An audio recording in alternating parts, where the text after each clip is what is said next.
people all over the world, they look about for this thing, about searching for happiness.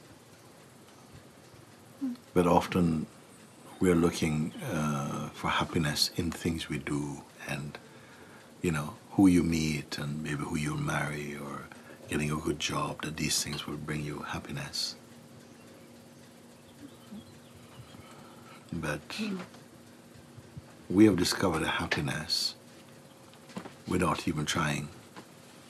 We're not working trying to be happy. There's a happiness which comes from inside you, which is a happiness that comes with not living in the ego mind state, but in your heart. And that happiness, it doesn't really go away. And it's not a practice happiness. You can practice other things. You can practice meditation. You can practice vipassana. You can practice many things, you know. But the real happiness is natural. It's like the natural perfume of who you are, of your beingness, you know. And it just felt like this. I was just sitting here looking at those plants and the butterflies just landing on the plants and just moving around. Everything moving in their own dynamics, in their own spontaneous way.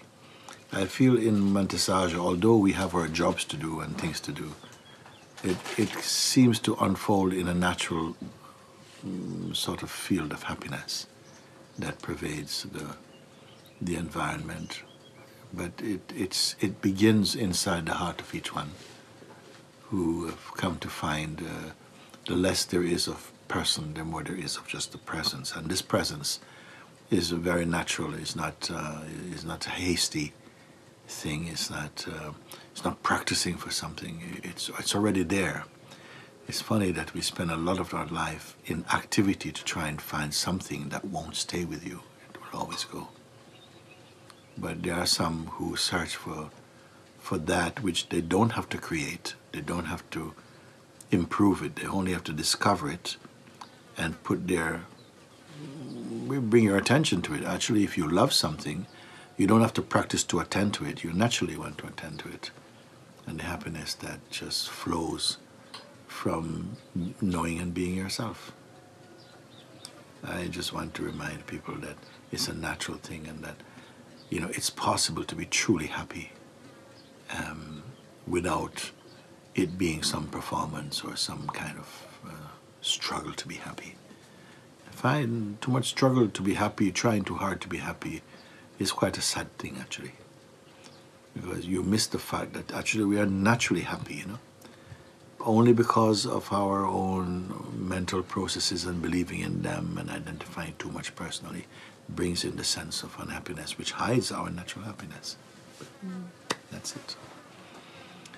I mean, I look at now, I see the bee and the flies. They seem to love this flower outside.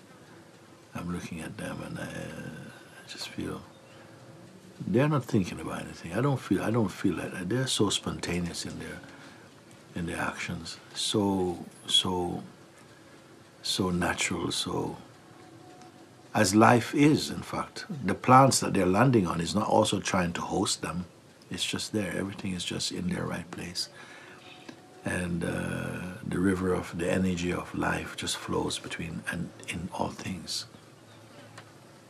And the more human beings become aware of their own natural inner being and the flow of the life force doing its thing without identifying personally with it, the more we will discover that natural happiness that is the natural perfume of all of life, in fact.